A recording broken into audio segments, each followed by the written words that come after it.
Welcome back, everyone. Welcome back to the Marty Zylstra Too Much Information podcast, episode 8.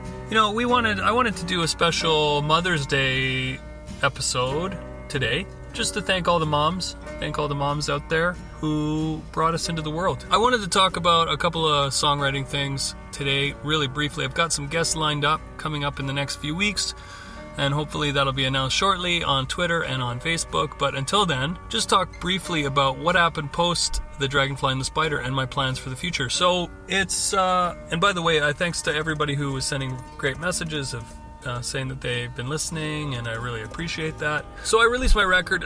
Honestly, I didn't expect the world to react the way they did. I mean, I got a lot of spins all over the planet, from Norway to Japan to Australia, all over the place, which was fantastic. But it gave me sort of the gumption to keep going, and that's kind of a dad word, but keep going and write new songs. So I decided to keep messing about and see if I had anything else to do. And then one day I got a message from Blue Light Studios, Kai at Blue Light, who said, you know, you've been approved for a grant through Creative BC. Well, that was exciting. So I had a chance to do a full-length record or a number of songs through Creative BC, the province of British Columbia, some funding that came through the government for all you people listening outside of Canada. Canadian government provides money to the arts all over it's different in each province, so that's great. So I had a few demos. I'm going to play you a couple of those demos now, really rough. The songs that I'd written post the Dragonfly and the Spider were, I didn't really know if I was going to keep recording. I didn't know what I was going to do. I think probably what happened was I released the record, and you know, that record, as I've told you, is dedicated to my mom and my sister. It's Mother's Day, so thanks go out to my mom again, and my sister, who was a mom, very, very, very wonderful mom and inspiring mom to me. But here we are.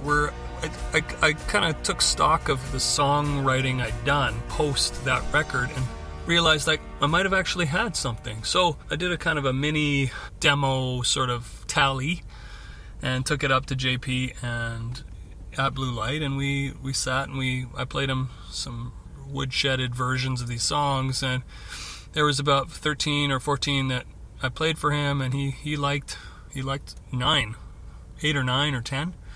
And so what I'm going to do now is I'm going to play you a demo of one of those songs off of my upcoming record. You can tell me what you think. You can tell me if you like it. It's really rough, so I record all my ideas on Apple voice memos to start, and then if I like it, I'll keep working on that, and then I'll put it into Logic Pro 9, or just an old version of this famous program everybody uses, maybe with a drum loop. And if that works out, then I will sort of send it off to some friends, and then they will listen to it and give me some feedback, and maybe I'll change some lyrics, and maybe I'll change some parts and add some parts and then resend it. But anyway, this is off my record. I wrote this song here, and it's pointing on Mother's Day because I kind of wrote it around Mother's Day. When my mom passed away 3 years ago, sort of these ideas in my head about saying goodbye, and I kind of thought as time went on with her illness, you know, it was obviously very difficult for me and my brother and dad and sister with her being sick, and then my sister died, and that took us all by some surprise, and it was so difficult, and it was difficult for my mom too, that what ended up happening was we kind of forgot about her illness. Honestly, I totally forgot. I would call her every day, and she was doing so well. She was back in school teaching, which was her dream. She got her university degree and teaching certificate so that she could go back to school and teach kids in an elementary school. That was her ultimate dream, and she'd been an educator her whole life, but she wanted to become an actual teacher, and she did. Not that she wasn't a teacher before, little did she know. But anyway, she was a nursery school teacher, daycare teacher, and also did some work with special needs children. So she was already teaching, but she wanted to get this degree. Anyway, long story short, we'd all kind of forgotten. I don't know if we'd all, but I had forgotten about how sick she truly was. And then one day, she was in the hospital, and sure enough, she passed away on May 9th, 2017. So that was 3 years ago today. on Mother's Day weekend. So I'm thinking about her today. But this song, Say Goodbye, it just kind of came out really quickly, and we used it. We did record it on the record, but I'm going to play you the demo, so you're kind of prepared and you kind of have an idea what it's going to sound like. It's going to sound a lot different than this, but this is a great sketch of that song, and maybe you'll get something from it. So enjoy it. Here we go. Say Goodbye, the demo. Staring at the setting sun, counting shapes the clouds make one by one, singing all the songs that we used to sing when we were young. These are more than memories, feelings that have become part of me. When you are here again, I know that we'll begin to sing. There are places I remember, some forever, not the better. And all these friends and lovers in my life I love. Now you are free, you're out of reach, like fireworks in the night. I believe that in my dreams we don't need to say goodbye.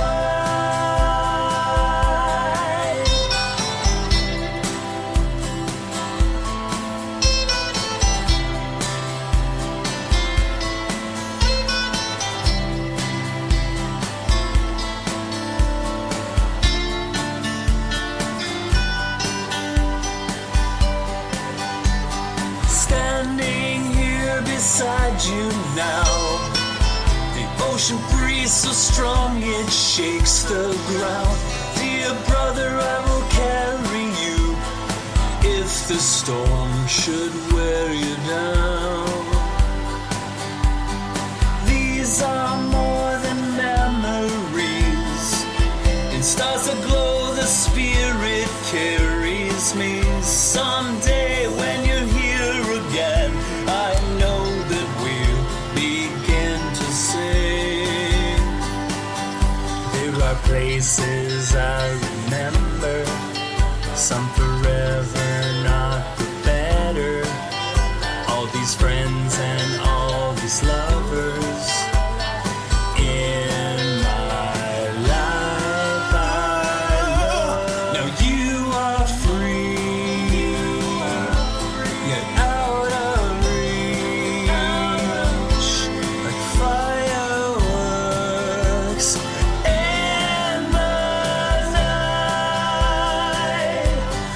I believe that in my dreams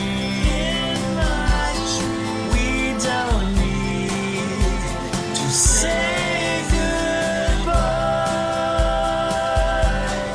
You are free, yet out of reach, like fireworks in the sky. What did you think? Took me a while to find that on the hard drive, to be honest. No, it didn't. It did it? I don't know. I guess we'll find out. We've had some movement on my record. It's final. It's the artwork's done. The mastering is complete. We have a release date. I don't know if I can I say that, JP? I don't know. Can I? Yeah, I don't know. Should I? 21 days. 22 days, I guess. 21 days? When you hear this podcast, it'll be 21 days to the release of single number 1 off of my new record, which is called Show Me How to Move. Show Me How to Move. And this song I wrote actually before, I think I wrote it, it's an old demo, so I wrote it maybe, call it 2014, 15, somewhere in there. I had the idea for the batch of songs I was going to do with Carl way back, right around there, maybe after Carl and I were working together. The song Show Me How to Move I was in a house band, playing weekly a lot. So the joke, my wife makes fun of me because I'm a terrible dancer. I'm not good at dancing. That's totally fine, and that's common knowledge. I'm not famous for dancing. I'm barely famous for much. But certainly not good at dancing. And so I kind of thought about her and I when we first met. So this kind of is dedicated to my wife. When we first met, we met at a Sweetheart show. I'd already got off stage and I was kind of sweaty, but somehow she stuck around. I'm lucky. But I thought about kind of a love story about a boy-girl sort of, I'm on the dance floor and I'm not very cool and I look kind of dumb and awkward, but would you show me how to move? Not just how to dance, but also how to move in life. And so, I attribute my learning how to move through life. A lot of it I attribute to my wife now, because, she has, you have to learn in the give and take of being married, how to fill a dishwasher properly and organize your life, that kind of thing. I'm kind of a peace and love guy, peace and love, go with the flow, peace and love. And she's more of a planner, so she had to show me how to move, show me how to move in life and be organized and dance and not dance and, buy groceries for the week and organize the kids and, show me how to move like that, but also on the dance floor. So take a listen to the demo. Tell me what you think. This is really rough, really rough. I'm only going to probably play half of the song, but it's got a cool hook. I hope you like it, and it's a precursor to the single, which will be out on June 1st. Produced by JP Maurice at Blue Light Studios. Kai mixed it. It's released on Jump Attack Records and mastered by Ryan Dahl of Limblifter and of one of my favorite Canadian bands, Mounties, featuring Stephen Bays, formerly of Hot Hot Heat. Wow, that's a lot of name drops. But here we go. Let's listen. Never love me when I'm dancing. You could show me what to do.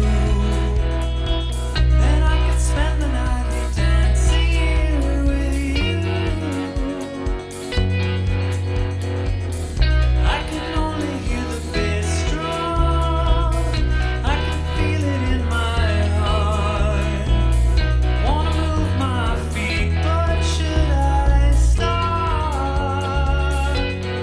You know I can't dance when you're laughing at me, laughing at my moves. Please show me to move like you, like you. I wanna stay this young forever. Feel the bassline in my soul. I can spend the night dance till the night grows old. Hey DJ, put on some Michael. This pretty young thing wants to fly. Rock and dance floor moves your body through the night. You know I can't dance when you're laughing at me. That was really fun. Did you like it? I hope you like the final version. I'm not going to play that now. I'll feature it later. In a few weeks, we'll talk about that song. I'm hoping to get together in person. Yeah, strangely enough. Self-isolation has slowly ended here in the lower mainland of BC. And that means I'm hoping that we can do some social distance podcast recording, interviewing, talking with JP and Kai. Maybe even at Blue Light Studios, but I'll have to talk to them about it. I would love that, and I'm sure they would love that too. But until then, something that I thought would be fun would be playing, because you just heard 2 demos, it'd be cool to hear a demo and then the finished version of a song. Kind of to hear where it ended up, where it started and where it ended. So I thought I'd play the demo of Love Me Anyway, and then halfway through I'll cut through to the final version, because it'd be kind of fun, right? To hear what it sounded like at the start and what it ended up sounding like at the end. So let's do it. The demo was recorded just on my MacBook, an old MacBook. We talked about that in episode 2, I think. And then the final version was recorded at Blue Light Studios with Dickie Petro on drums and JP playing bass and me playing some guitar, and we have gang vocals provided by a whole gang of great people who showed up one day and sang. And let's hear what it sounds like. And then I'm going to leave you, and you're going to go on with the rest of your week. And then we're going to reconvene next week, hopefully with a very special guest, which I'll announce on Twitter. And again, big plans in the works for the podcast, so make sure you keep listening, keep subscribing. If you're not subscribed on YouTube or on Spreaker or on Apple Podcasts, make sure you do. But here we go. Here's the song.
Stuck in your head, a bit of overthinking things while staying stuck in bed. If I could just get through the night without this binge TV, I begin to realize it's not you, it's me, because we are the wild ones, and I know we're born to be wild. Inside this cage, you love me anyway.